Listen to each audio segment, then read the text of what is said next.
Dear friends, ഇന്ന് വീണ്ടും നമുക്ക് തെലങ്കാനയിലെയും ആന്ധ്രാപ്രദേശിലെയും ആ സംസ്ഥാനങ്ങളിൽ ക്രിസ്ത്യാനിറ്റിക്കുണ്ടായ കുതിച്ചുചാട്ടത്തെക്കുറിച്ചൊക്കെ വളരെ വിശകലനമായി ചർച്ച ചെയ്യുന്ന ചില യൂട്യൂബ് ചാനലുകൾ നമുക്ക് ചില വിശദമാകുന്ന വിവരങ്ങൾ നൽകുന്നുണ്ട്. അപ്പോൾ അതിലൊരു 1-2 ചാനലുകളാണ് ABC ന്യൂസ് എന്ന് പറയുന്ന ചാനലും അതുപോലെ തന്നെ മാത്യു സാമുവേലിൻ്റെ അദ്ദേഹത്തിൻ്റെ ചാനലും.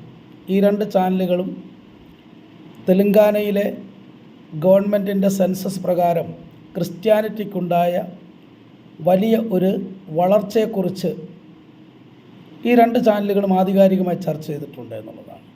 എന്നാൽ അതിൽ ABC ന്യൂസ് എന്ന് പറയുന്ന ആ ചാനലിലെ ഫക്രുദ്ദീൻ എന്ന് പറയുന്ന ആ വ്യക്തിയുടെ ചില ആശങ്കകൾ, ക്രിസ്ത്യാനിറ്റിയുടെ വളർച്ചയിൽ അദ്ദേഹം വളരെയധികം ആശങ്കപ്പെടുന്നതായി നമുക്ക് കാണാൻ കഴിയുന്നുണ്ട്.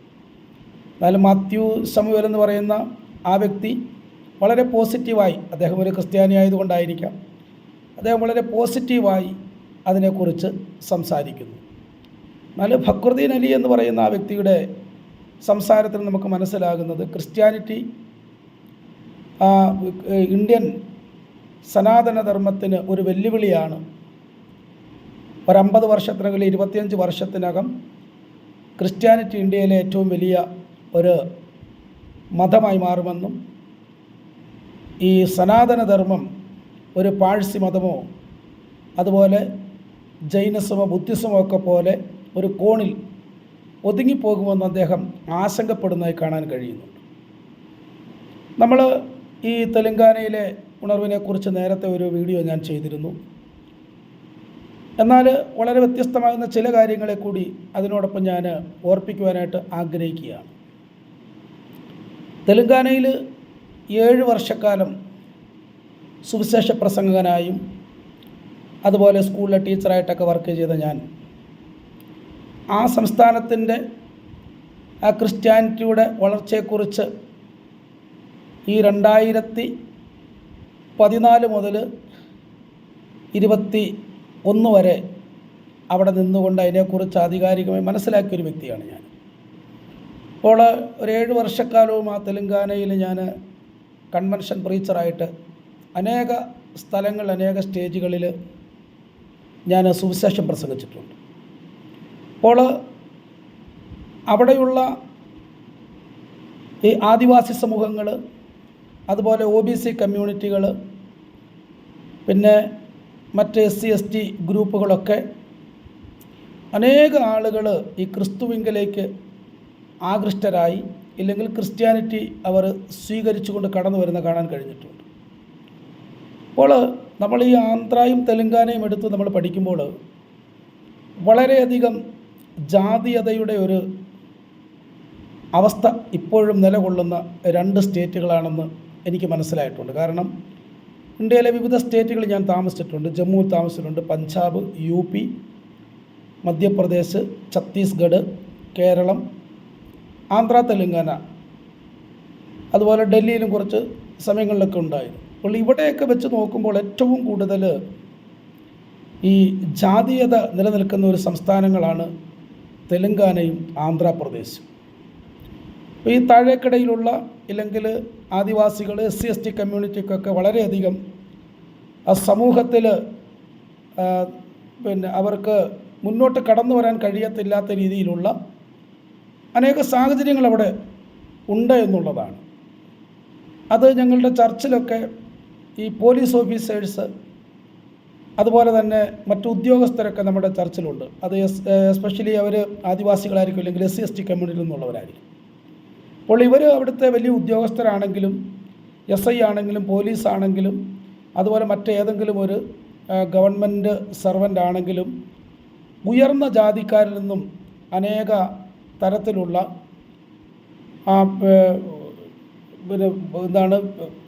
വിരോധങ്ങൾ ഇവർക്കുണ്ടാകുന്നതായിട്ട് പലരും നമ്മളോട് ഷെയർ ചെയ്തിട്ടുണ്ട്.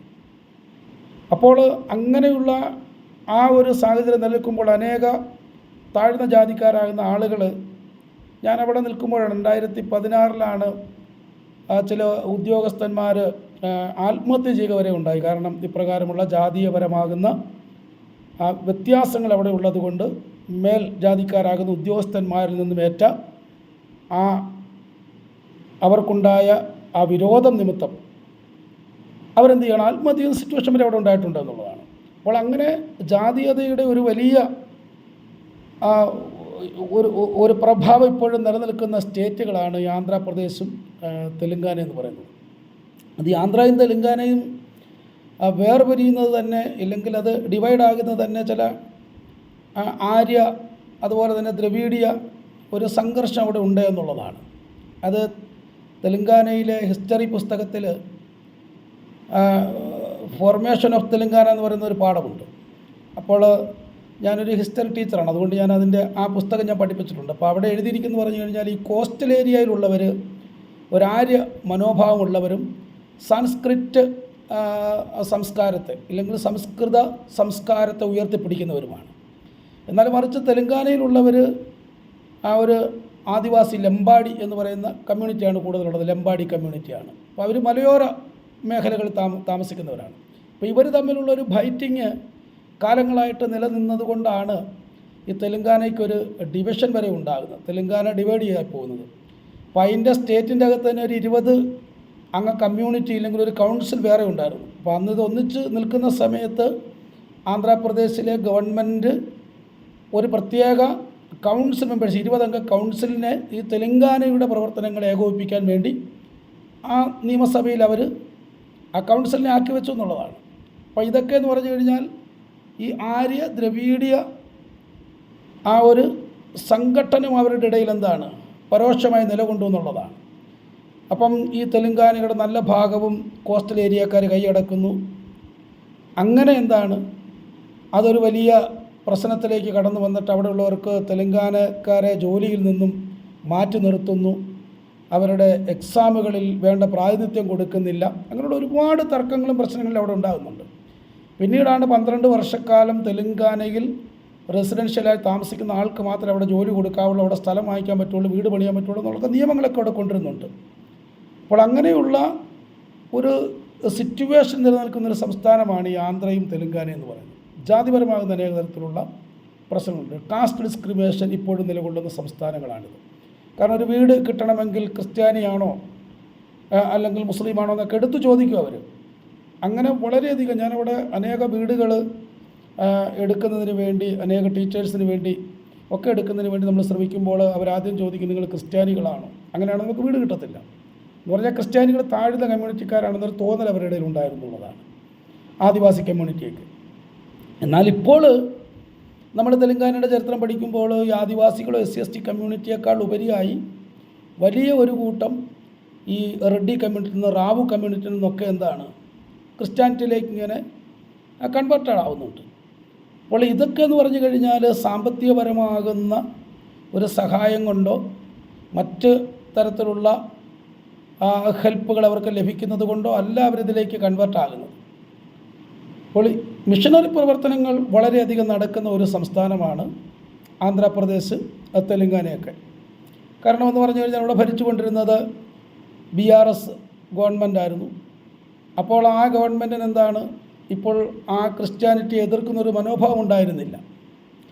എന്നാൽ കേന്ദ്രത്തിലെ BJPയുടെ ഗവൺമെൻറ് അധികാരത്തിൽ വന്നതോടുകൂടി തെലുങ്കാനയിലും ആന്ധ്രയിലും ഒക്കെ BJP ശക്തിയോട് ഉയർത്തെഴുന്നേൽക്കും, ചർച്ചുകളെ പ്രതിരോധിക്കാനൊക്കെ ശ്രമിക്കുന്നുണ്ട്. അപ്പം ഞാൻ പങ്കെടുത്തിരുന്ന ചർച്ച് പോലും അതിന് ഫ്രണ്ടിൽ തന്നെ BJP ഉടനെ തന്നെ ശാഖ സ്ഥാപിക്കുകയും ആ ചർച്ചിന് മുമ്പിലൂടെ റാലികൾ നടത്തുകയൊക്കെ ചെയ്യുന്ന സംഭവങ്ങളുണ്ടായിട്ടുണ്ട്. തരം കിട്ടിയാൽ ആ ചർച്ചിനെ ഉപദ്രവിക്കുക, ചർച്ച് തകർക്കുക, അങ്ങനെയുള്ള പ്രവർത്തനങ്ങളൊക്കെ എന്താണ് കേന്ദ്രത്തിൽ BJP ഗവൺമെൻറ് അധികാരത്തിൽ വന്നതിന് ശേഷം അവർ ചെയ്യുന്നുണ്ട് എന്നുള്ളതാണ്. അപ്പോൾ ഈ ക്രിസ്ത്യാനിറ്റിയുടെ വളർച്ചയുടെ കാര്യമെന്ന് പറഞ്ഞു കഴിഞ്ഞാൽ ഇത് സാമ്പത്തികപരമാകുന്ന സഹായങ്ങൾ കൊടുത്തോ മറ്റൊരു വസ്തുക്കളെ കാണിച്ചുകൊണ്ട് ഇതിലേക്ക് അട്രാക്റ്റ് ചെയ്യുന്നതല്ല. ഇത് വളരെ ശക്തമായിട്ടുള്ള സുവിശേഷ പ്രവർത്തനങ്ങൾ ഏകോപിപ്പിക്കുന്നതിൻ്റെ ഭാഗമായിട്ടാണ്. ഞാൻ തന്നെ ഏകദേശം ഒരു 10-200 മീറ്റിങ്ങുകളിൽ 7 വർഷത്തിനകം വലിയ വലിയ കൺവെൻഷനുകൾ ഞാൻ പ്രസംഗിച്ചിട്ടുണ്ട് എന്നുള്ളതാണ്. അപ്പോൾ അവിടെയുള്ള ഒരു ചെറിയ ഗ്രാമത്തിലെ ചർച്ചിൽ നമ്മൾ ആദ്യം കടന്നു ചെല്ലുമ്പോൾ 20 പേരാണെങ്കിൽ അടുത്ത പ്രാവശ്യം ചെല്ലുമ്പോൾ ഒരു 40 പേര് അവിടെ കൂടി വരുന്നുണ്ട്. അത് 40 ആണെങ്കിൽ പിന്നെ 80, അങ്ങനെ വലിയ ആളുകൾ പെട്ടെന്ന് ക്രിസ്ത്യാനിറ്റിയിലേക്ക് അട്രാക്റ്റ് ആവുന്നൊരു സംസ്ഥാനമാണ്. അപ്പോൾ ഒന്ന് ഈ കാസ്റ്റ് ഡിസ്ക്രിമിനേഷൻ അതിൻ്റെ ഒരു ഭാഗമാണ്. പക്ഷേ അങ്ങനെ ഉള്ളതിനേക്കാൾ ഉപരിയായി സുവിശേഷ പ്രവർത്തനത്തിൻ്റെ ആ ഏകോപിപ്പിക്കൽ നിമിത്തം അനേകർക്ക് അവരുടെ ഈ ശാരീരികപരവും പരവും മാനസികപരവുമാകുന്ന അവരുടെ ജീവിതത്തിലുണ്ടായ ഒരു പരിവർത്തനം തന്നെയാണ്, മനസ്സിലുണ്ടാകുന്ന പരിവർത്തനമാണ് ക്രിസ്ത്യാനിറ്റിയിലേക്ക് ആകർഷ്ടരാകുന്നതിന് കാരണമാകുന്നത്. ഒരിക്കലും മതപരിവർത്തനം കൊണ്ട് ക്രിസ്ത്യാനിറ്റി വളരത്തില്ല. കാരണം എസ്പെഷ്യലി പെന്തക്കോസ്റ്റിസം, ബാപ്റ്റിസ്റ്റ്, ബ്രദറൻ അപ്രകാരമുള്ള സഭകളൊന്നും മതപരിവർത്തനത്തിലൂടെ എന്താണ് എന്ന് പറഞ്ഞാൽ ഒരു കമ്മ്യൂണിറ്റിയെ ഇതിലേക്ക് വെറുതെ നമുക്ക് തിരിക്കാൻ കഴിയില്ല. കാരണം എന്ന് പറഞ്ഞു കഴിഞ്ഞാൽ ഒന്ന് പെന്തക്കോസ്ത് എന്ന് പറയുന്ന, ഇല്ലെങ്കിൽ ബാപ്റ്റിസ്റ്റ്, ബ്രദറൻ എന്ന് പറയുന്ന അവരുടെ പഠിപ്പിക്കലുകൾ വളരെ വ്യത്യസ്തമാണ് മറ്റുള്ള ഈ മതങ്ങളിൽ നിന്നുകൊണ്ട്, അല്ലേ? ഇതിലേക്ക് കടന്നു വരുമ്പോൾ ഒത്തിരി റെസ്ട്രിക്ഷൻസുകളുണ്ട് എന്നുള്ളതാണ്. ഒരു സമൂഹത്തിൽ ഒരുപാട് റെസ്ട്രിക്ഷനുകളോടെ നിലനിൽക്കുന്ന സഭകളാണ് പെന്തക്കോസ്റ്റിസം, ബ്രദറൻ, ബാപ്റ്റിസ്റ്റ്, അല്ലേ? ഒന്ന് ആഭരണത്തിൻ്റെ കാര്യത്തിൽ, വസ്ത്രധാരണത്തിൻ്റെ കാര്യത്തിൽ, അതുപോലെ തന്നെ ശരീരം മോടി പിടിപ്പിക്കൽ, പിന്നീട് ഇങ്ങനെ സിനിമ, അതുപോലെ തന്നെ സീരിയലുകൾ, അങ്ങനെ ഉള്ളതാകുന്ന, പിന്നെ ഈ ഫെസ്റ്റിവലുകളിൽ പങ്കെടുക്കുക, ഉത്സവങ്ങളിൽ പങ്കെടുക്കുന്നതിനുള്ള വിലക്കുകൾ, ഇങ്ങനെയുള്ള ഒരുപാട് വിലക്കുകളുള്ളൊരു കമ്മ്യൂണിറ്റിയാണ് പെന്തക്കോസ്റ്റ് എന്ന് പറയുന്നത്. ഇത് എല്ലാ സ്റ്റേറ്റിലും എന്താണ്, ഈ പെന്തക്കോസ്റ്റിലേക്ക് വരുന്നവർ ഇപ്രകാരമുള്ള കാര്യങ്ങളൊന്നും പങ്കെടുക്കാറില്ല എന്നുള്ളതാണ്. ഇനി വളരെ വിരളമായിട്ടുള്ള ആളുകളൊക്കെ ഇതിലൊക്കെ പങ്കെടുക്കാറുണ്ടായിരിക്കും. പക്ഷേ 100-ൽ 90% പേരും ഇപ്രകാരമുള്ള കാര്യങ്ങളിലെല്ലാം വിട്ടുകളഞ്ഞിട്ട് ഈ ക്രിസ്ത്യാനിറ്റി എന്താണ് അക്സെപ്റ്റ് ചെയ്യുകയാണ് ചെയ്യുന്നത്. അപ്പോൾ അത് വലിയൊരു വെല്ലുവിളിയാണ്. കാരണം എന്ന് പറഞ്ഞാൽ അതുവരെ അവരെ അനുവർത്തിച്ച് വന്നിരുന്ന എല്ലാം വിട്ടിട്ട് വെറുതെ അവരിങ്ങോട്ട് വന്നിട്ട് ഇതിൻ്റെത്തേക്ക് കയറാൻ കഴിയില്ല എന്നുള്ളതാണ്. കാരണം ഒരുപാട് റെസ്ട്രിക്ഷൻസുകളുള്ള ഒന്നിലേക്ക്, അല്ലേ, ഒരുപാട് നിയന്ത്രണങ്ങളുള്ള ഒന്നിലേക്ക് ചുമ്മാ ഒരാൾ വന്ന് കയറില്ല എന്നുള്ളതാണ്. അത്രയ്ക്കും അവൻ്റെ ജീവിതത്തെ ഭരിച്ചതാകുന്ന, നിയന്ത്രിച്ചതാകുന്ന, കൺട്രോൾ ചെയ്യുന്ന, അവൻ്റെ ജീവിതത്തെ സ്പർശിച്ചതാകുന്ന ഒന്ന് അവന് ലഭ്യമാകാതെ അവനിതിലേക്ക് വരില്ല എന്നുള്ളതാണ്. അത് പ്രത്യേകിച്ചിപ്പോൾ ഞാൻ തന്നെ 25 വയസ്സ് വരെ നിരീശ്വരവാദത്തിൽ അധിഷ്ഠിതമായി ജീവിച്ച ആളാണ്. പിന്നെ അതുപോലെ തന്നെ സിനിമകൾ, ഒരു മാസം 30 സിനിമ കണ്ടിട്ടുള്ള വ്യക്തിയാണ് ഞാൻ. ഒരു ചരിത്രം തന്നെയാണ് അങ്ങനെ. പിന്നെ ഞാൻ പുകവലിക്കാറുണ്ടായിരുന്നു, മദ്യപിക്കാറുണ്ടായിരുന്നു, അങ്ങനെ ഉത്സവങ്ങൾ, മിമിക്രി ആർട്ടിസ്റ്റ്, അങ്ങനെയുള്ള അനേക തരത്തിലുള്ള കാര്യങ്ങളിലെല്ലാം കുടുങ്ങിക്കിടന്ന് ഞാനാണ്. അപ്പോൾ ഞാനെന്തുകൊണ്ടാണ് ഈ ക്രിസ്ത്യാനിറ്റിയിലേക്ക് വരുന്നത് പറഞ്ഞാൽ, എനിക്ക് വലിയൊരു രോഗമുണ്ടായി. എൻ്റെ പിതാവ് ആ രോഗത്താൽ ആത്മഹത്യ ചെയ്തു, എനിക്ക് ആ രോഗമുണ്ടാകുന്നു. അങ്ങനെ ഒരുപാട് മരുന്നുകളും മന്ത്രങ്ങളും ഒക്കെ ചെയ്തു, ഒരുപാട് ധ്യാനങ്ങളൊക്കെ കൂടി. പക്ഷേ അവസാനം ഇത് ക്രിസ്തുയേശുവിലുള്ളൊരു വിശ്വാസത്താൽ ആ രോഗം സൗഖ്യമാകുമ്പോഴാണ് ഇതെല്ലാം വിട്ടിട്ട് ഒരു പ്രത്യേക നാരോ വേയിലൂടെ യാത്ര ചെയ്തു പോവുകയാണ് ഇപ്പോൾ ഞാൻ. ഇപ്പോൾ വളരെ വൈഡായിട്ടുള്ള ഒരു വഴിയിലൂടെ യാത്ര ചെയ്തു പോയിരുന്ന ഞാനൊരു നാരോ വേയിലേക്ക് കയറി നടക്കുക എന്ന് പറഞ്ഞു കഴിഞ്ഞാൽ അതിന് പിന്നിൽ അവൻ്റെ മനസ്സിനെ സ്വാധീനിച്ച ഒന്നുണ്ട് എന്നുള്ളതാണ്. അതാണ് ക്രിസ്ത്യാനിറ്റിയുടെ വളർച്ചയ്ക്ക് കാരണം. മനസ്സിനെ സ്വാധീനിക്കുന്നത് മനപരിവർത്തനം തന്നെയാണ്. മതപരിവർത്തനത്തിൽ ഇങ്ങനെ ഒരു റെസ്ട്രിക്ഷൻ ഇല്ലെങ്കിൽ റെഗുലേഷൻസ് ഉള്ളവരടുത്ത് വന്ന് നിൽക്കാൻ കഴിയില്ല. ഇതെല്ലാവരും പറയും ഇതൊരു മതപരിവർത്തനമാണ് എന്ന് പറഞ്ഞുകൊണ്ട് എന്ത് ചെയ്യണം, അതിനെ നിസ്സാരവൽക്കരിക്കുകയാണ് ചെയ്യുന്നത്. ഇല്ലെങ്കിൽ അതിനെ സാമൂഹികപരമാക്കി മാറ്റുകയാണ്, ഇല്ലെങ്കിൽ അത് ഒരു സൊസൈറ്റിയുടെ ഭാഗമായി മാറ്റുകയാണ്. എന്ന് പറഞ്ഞാൽ ഒരു മതത്തിൽ നിന്ന് അടർത്തിയെടുത്ത് ചിലതിനെ കാണിച്ചുകൊണ്ട് ഈ മതത്തിലേക്ക് ആകർഷിക്കുക. ക്രിസ്ത്യാനിറ്റി അങ്ങനെ ഒരിക്കലും വളരത്തില്ല എന്നുള്ളതാണ്. അപ്പോൾ ക്രിസ്ത്യാനിറ്റി വളരുന്നത് അവൻ്റെ മനസ്സിനുണ്ടാകുന്നത്. എസ്പെഷ്യലി പെന്തക്കോസ്തത്തെ പറ്റിയാണ് ഞാൻ പറയുന്നത്. പെന്തക്കോസ്ത് എന്ന് പറഞ്ഞാൽ അതിനകത്ത് ബാപ്റ്റിസ്റ്റ്, ബ്രദറിന്, അങ്ങനെയുള്ള ചർച്ചകളൊക്കെ അതിൻ്റെ അകത്ത് വരും. അപ്പോൾ ഇതിൻ്റെ അകത്ത് വന്നു കഴിയുമ്പോഴുള്ള കമ്മ്യൂണിറ്റിയിൽ ഞാൻ ജമ്മു കാശ്മീർ മുതൽ കേരളം വരെയുള്ള 8 സംസ്ഥാനങ്ങളിൽ ഞാൻ പാസ്റ്ററായിട്ട് വർക്ക് ചെയ്തിട്ടുണ്ട്, ഇവാഞ്ചലിസ്റ്റായിട്ട് ടീച്ചറായിട്ട് വർക്ക് ചെയ്തിട്ടുണ്ട്. അപ്പോൾ ഇവിടെ എല്ലാം എന്താണെന്നറിയാമോ, ഇപ്രകാരമുള്ള റെസ്ട്രിക്ഷൻസ് കൊണ്ട് സഭയ്ക്ക് മറ്റുള്ള ഫെസ്റ്റിവലിൽ പങ്കെടുക്കാൻ പറ്റത്തില്ല, അവരുടെ ഉത്സവങ്ങളിൽ പങ്കെടുക്കാൻ പറ്റത്തില്ല, ബർത്ത്ഡേ പാർട്ടികളിൽ പങ്കെടുക്കാൻ പറ്റത്തില്ല, ബർത്ത്ഡേകൾ, അതുപോലുള്ള ഒരുപാട് കാര്യങ്ങൾക്കകത്ത് എന്താണ് പങ്കെടുക്കാനൊക്കെ പറ്റാതെ ഈ ക്രിസ്ത്യാനിറ്റിയെ ഫോളോ ചെയ്യുന്ന വലിയൊരു ജനസമൂഹം ഉണ്ടെന്നുള്ളതാണ്. ഇതൊരു മതപരിവർത്തനമല്ല. ഇതിൻ്റെ അകത്ത് സാമ്പത്തികം കൊടുത്തോ, ഒരു വസ്തു കാണിച്ചോ, കേവലം ഹെൽപ്പ് ചെയ്യാമെന്ന് പറഞ്ഞോ, പഠനത്തെ സഹായിക്കാമെന്ന് പറഞ്ഞോ, മറ്റ് രാജ്യങ്ങളിലേക്ക് കൊണ്ടുപോകുമെന്ന് പറഞ്ഞോ ഒന്നും ഇതിലേക്ക് ആളുകൾ വന്നാൽ നിൽക്കില്ല. കാരണം അത്രത്തോളം റെസ്ട്രിക്ഷൻസ് ഉള്ള റെഗുലേഷൻസുകളുള്ള ഒന്നാണ് പെന്തക്കോസ്റ്റിസം എന്ന് പറയുന്നത്. അതിൻ്റെ അകത്ത് മതപരിവർത്തനമല്ല, മനസ്സിന് പരിവർത്തനം വന്നിട്ട് അവൻ്റെ ജീവിതത്തിലുണ്ടായ മാറ്റം, അതായത് സുവിശേഷം പ്രസംഗിക്കപ്പെട്ടത് മുഖാന്തരം അല്ലെ യേശുക്രിസ്തുവിൻ്റെ ആ പ്രവൃത്തി അവൻ്റെ ജീവിതത്തിലോ കുടുംബത്തിലോ അവൻ്റെ കുടുംബത്തിലുള്ള ഏതെങ്കിലും വ്യക്തിയുടെ ജീവിതത്തിലോ ഉണ്ടായ ഒരു അനുഭവമാണ് എന്ത് ചെയ്യുന്നത് പെന്തക്കോസ്തിലേക്ക് നയിക്കുന്നത്, ഇല്ലെങ്കിൽ ക്രിസ്ത്യാനിറ്റിയിലേക്ക് നയിക്കുന്നുള്ളതാണ്. അത് എല്ലാ സംസ്ഥാനത്തും എല്ലാ രാജ്യത്തും അങ്ങനെയാണ്. അതിനെ പെർസിക്യൂഷൻ കൊണ്ടൊന്നും തിരിച്ചു കൊണ്ടുപോകാൻ കഴിയില്ല, അതിനെ കർവാപ്പസി കൊണ്ട് തിരിച്ചു കൊണ്ടുപോകാൻ കഴിയില്ല, അതിനെ മറ്റ് യാതൊരു തരത്തിലുള്ള സാമൂഹികപരമാകുന്ന ലോകപരമാകുന്ന കാര്യങ്ങളെ കാണിച്ചും മടക്കി കൊണ്ടുപോകാനും കഴിയില്ല, ക്രിസ്ത്യാനിറ്റിയിലേക്ക് ആകർഷിക്കാനും കഴിയത്തില്ല. അങ്ങനെ കഴിയുമായിരുന്നെങ്കിൽ ഇന്ത്യ ഒരുപക്ഷെ ക്രിസ്ത്യൻ രാജ്യമായി മാറിയാനെ. അങ്ങനെ എന്തെങ്കിലും വസ്തുക്കളെ കാണിച്ച് മാറ്റാൻ കഴിയുമായിരുന്നു. കാരണം അങ്ങനെ നടക്കത്തില്ല, ആരും അങ്ങനെ ആകർഷ്ടരാകത്തില്ല എന്നുള്ളതാണ്. പ്രത്യേകിച്ച് ഇപ്രകാരം റെസ്ട്രിക്ഷൻസ് ഉള്ള ഒന്നിലേക്ക് വരാനായിട്ട് ആരും താല്പര്യപ്പെടില്ല. പിന്നെ പെന്തക്കോസ്തിലേക്ക് വന്നു കഴിയുമ്പോഴത്തേക്ക് സമൂഹം തന്നെ എന്താണ് അവരെ പുറന്തള്ളുന്ന ഒരു കാര്യമുണ്ട്. അത് കേരളത്തിലാണെങ്കിൽ പോലും ഇപ്പോൾ ഞാനൊക്കെ ക്രിസ്ത്യാനിറ്റി അല്ലെങ്കിൽ പെന്തക്കോസ്തിലേക്ക് വരുമ്പോഴത്തേക്കും എൻ്റെ സുഹൃത്തുക്കളെല്ലാം മിണ്ടാതിരുന്നിട്ടുണ്ട്. വർഷങ്ങളോളം അവർ ഇപ്പോഴും നമ്മളെ കണ്ടു കഴിഞ്ഞാൽ ആ കമ്മ്യൂണിറ്റിയോട് ചേർക്കത്തില്ലാത്ത, ഞാനൊരു രാഷ്ട്രീയ പ്രവർത്തകനായിട്ട് ജനിച്ച് വളർന്ന ആളാണ്. ഒരു 9-ാം വയസ്സ് മുതൽ പുരോഗമന ബാലസംഘം എന്ന് പറയുന്ന അതിലൂടെ തുടങ്ങി SFI DYFI വരെ വന്നയാളാണ് ഞാൻ. അപ്പോൾ അവരൊക്കെ നമ്മളെ തള്ളിക്കളയുകയും സമൂഹത്തിൽ നിന്ന് നമുക്കൊത്തിരി ഒഴിഞ്ഞു മാറേണ്ടതൊക്കെ വരുന്ന ആ ഒരു സിറ്റുവേഷനാണ് ക്രിസ്തുവിനെ യഥാർത്ഥത്തിൽ ഫോളോ ചെയ്യുക എന്ന് പറഞ്ഞു കഴിഞ്ഞാൽ. എന്ന് പറഞ്ഞാൽ ലോകത്തുനിന്ന് മാറി നിൽക്കുക എന്നുള്ളതല്ല, ചില മേഖലകളിൽ നമുക്ക് മാറി നിൽക്കേണ്ടതായിട്ട് ചിലർ നമ്മൾ മാറ്റി നിർത്തപ്പെടുന്നുണ്ട്. അപ്പം അങ്ങനെ നിർത്തുമ്പോഴും നമ്മൾ ഇതിൻ്റെ അകത്ത് നിൽക്കുന്നതിൻ്റെ കാര്യം എന്താണ്? ഇത് എങ്ങൊന്നും ഒന്നും ലഭിക്കുന്നത് കൊണ്ടല്ല, ജീവിതത്തിലുണ്ടായ ആ മനംമാറ്റവും ഇല്ലെങ്കിൽ ശാരീരികം ഉണ്ടാകുന്ന സൗഖ്യങ്ങളോ അപ്രകാരം ക്രിസ്തുയേശുവിൻ്റെ സുവിശേഷം പ്രസംഗിച്ചത് മുഖാന്തരം മനസ്സിനുണ്ടായ വ്യതിചലനമാണ് ഒരു മനുഷ്യനെ ക്രിസ്തുവിലേക്ക് നടത്തുന്നത്. ഇല്ലാതെ ഇങ്ങനെ ചാനലിൽ വന്നിരുന്നിട്ട് ഇങ്ങനെ ഇതൊരു കമ്മ്യൂണിറ്റിയെ പിടിച്ചുകൊണ്ട് വന്ന് മറ്റൊരു കമ്മ്യൂണിറ്റിയാക്കി മാറ്റി അല്ലേ ഇന്ത്യ ഒരു ക്രിസ്ത്യൻ രാജ്യമാക്കി മാറ്റുക എന്നുള്ള ആ പ്രവർത്തനത്തിൻ്റെ ഭാഗമല്ല സുഹൃത്തേ ഇത്. അങ്ങനെ ചിന്തിക്കുന്നുണ്ടെങ്കിൽ അത് ക്രിസ്ത്യാനിറ്റിയെക്കുറിച്ച് നിങ്ങൾക്കറിയത്തില്ലാത്തത് കൊണ്ട് നിങ്ങൾ പറയുന്നതാണ്. ഗാന്ധിജി പറഞ്ഞൊരു കാര്യമുണ്ട്, അതുകൂടെ ഞാനൊന്ന് പറയാം. അപ്പോൾ ഗാന്ധിജി പറഞ്ഞൊരു കാര്യത്തെക്കുറിച്ച് ഇപ്രകാരമാണ് പറയുന്നത്: ക്രിസ്ത്യാനിറ്റിയെ വെറുതെ വിട്ടേക്കുക, അവരങ്ങനെ തന്നെ നശിച്ചു പോകുമെന്നാണ് പറയുന്നത്. എന്ന് പറഞ്ഞാൽ ക്രിസ്ത്യാനിറ്റിയെ നിങ്ങൾ ഉപദ്രവിച്ചു കഴിഞ്ഞാൽ അത് വളരും, അതിനെ വെറുതെ വിട്ടേക്കുക, അതങ്ങനെ തന്നെ നശിച്ചു പോകും എന്ന് പറഞ്ഞാൽ ഉപദ്രവമില്ലാത്തടത്ത്, പ്രതികൂലമില്ലാത്തടത്ത് ക്രിസ്ത്യാനിറ്റി അലസരായി പോവുകയുള്ളൂ. എവിടെയാണോ പ്രതികൂലം വരുന്നത് അവിടെ എന്തു ചെയ്യും? ഈ ക്രിസ്ത്യാനിറ്റി ഉണർന്ന് പ്രാർത്ഥിക്കുകയും പ്രവർത്തിക്കുകയും ചെയ്യും. അങ്ങനെ അനേകരെ ഇതെന്ത് ചെയ്യും? ആ പ്രവർത്തനങ്ങളിലൂടെ ക്രിസ്ത്യാനിറ്റിയിലേക്ക് എന്താണ് കൊണ്ടുവരികയാണ് ചെയ്യുന്നത്. പിന്നെ ജനങ്ങളുടെ ജീവിതത്തിലേക്ക് ഇടപെട്ടുകൊണ്ട് താഴേക്കിടയിലേക്ക് ഇറങ്ങിച്ചെന്നുകൊണ്ട് മറ്റാർക്കും ഇറങ്ങിച്ചെല്ലാൻ കഴിയത്തില്ലാത്ത മേഖലകളിലേക്ക് ക്രിസ്ത്യൻ മിഷനറിമാർ ഇറങ്ങിച്ചെല്ലും. കുടുംബജീവിതത്തിലേക്ക്, അവരുടെ സാമൂഹികപരമാകുന്ന പശ്ചാത്തലങ്ങളിലേക്ക് ഇറങ്ങിച്ചെല്ലാൻ കഴിയും. അതിപ്പോൾ ഒരു ബ്രാഹ്മണ സമുദായത്തിൽ നിന്നൊരു മനുഷ്യൻ ക്രിസ്ത്യാനിറ്റി ആയിട്ട് സ്വീകരിച്ച് അങ്ങനെ ബ്രാഹ്മണ സമുദായത്തിനൊക്കെ സ്വീകരിച്ച അനേക പാസ്റ്റേഴ്സ് എൻ്റെ ഫ്രണ്ടായിട്ട് വർക്ക് ചെയ്യുന്നവരുണ്ട്.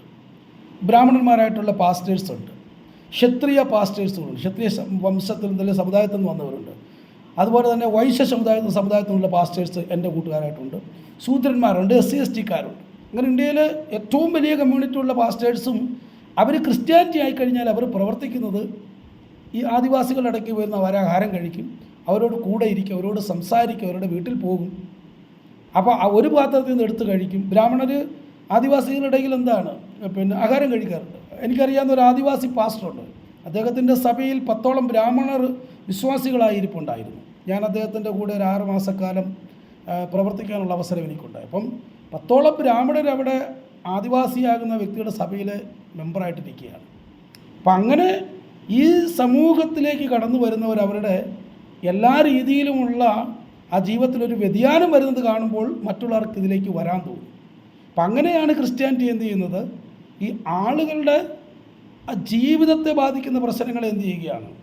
അതിനെ പരിഹരിക്കുവാനും അതിനുള്ള സൊല്യൂഷനുകളൊക്കെയും പറഞ്ഞു കൊടുക്കാൻ ഈ മിഷനറി പ്രവർത്തകരെന്താണ് എപ്പോഴും ജാഗരൂകരായിരിക്കും. അതാണ് ക്രിസ്ത്യാനിറ്റിയെ വളർത്തിക്കൊണ്ടുവരുന്നത്.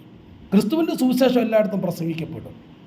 അങ്ങനെ ക്രിസ്തുവിനെ ഞങ്ങൾ പ്രസൻറ്റ് ചെയ്യുമ്പോൾ ആ ക്രിസ്തുവിൻ്റെ സ്നേഹത്തെയും ക്രിസ്തുവിൻ്റെ കരുതലിനെയും ക്രിസ്തുവിൻ്റെ രാജ്യത്തെയും ഞങ്ങൾ പ്രസൻറ്റ് ചെയ്യുമ്പോൾ അതിലാകൃഷ്ടരായിട്ടാണ് ക്രിസ്ത്യാനിറ്റിയായി മാറുന്നത്. അല്ലാതെ മറ്റൊന്നും കാണിച്ചുകൊണ്ടല്ല. അത് ക്രിസ്ത്യാനിറ്റിയെക്കുറിച്ച് നമ്മൾ പഠിക്കാത്തത് കൊണ്ടാണ്, മറ്റെന്തൊക്കെയോ കാണിച്ചാണ് നമ്മൾ ക്രിസ്ത്യാനിറ്റി നമുക്ക് തോന്നുന്നത്. അതുകൊണ്ട് ഇപ്പോൾ തെലങ്കാന മാത്രമല്ല, ആന്ധ്രാപ്രദേശ് മാത്രമല്ല, ഇന്ത്യയിലെ ക്രിസ്ത്യാനിറ്റിയുടെ പെർസെൻറ്റേജ് എടുത്തു കഴിഞ്ഞാൽ വലിയ ഒരു പെർസെൻറ്റേജ് നമുക്ക് ഇന്ത്യയിൽ നമുക്ക് കാണാൻ കഴിയും. ക്രിസ്ത്യാനിറ്റി ആയിത്തന്ന വലിയൊരു പെർസെൻറ്റേജ് തന്നെ ഉണ്ട് എന്നുള്ളതാണ്. ഇപ്പോൾ അവരെല്ലാം ഒരു ഈ ഹിഡൻ ആയിട്ടിരിക്കുന്ന ഒരു ക്രിപ്റ്റോ ക്രിസ്ത്യൻ എന്ന് പറയുന്ന പോലെ ഹിഡൻ ആയിട്ടിരിക്കുന്ന, കാരണം അവരുടെ സർട്ടിഫിക്കറ്റ് എല്ലാം ഹിന്ദു എന്നായിരിക്കും, പക്ഷെ അവർ ക്രിസ്ത്യാനികളായിരിക്കും.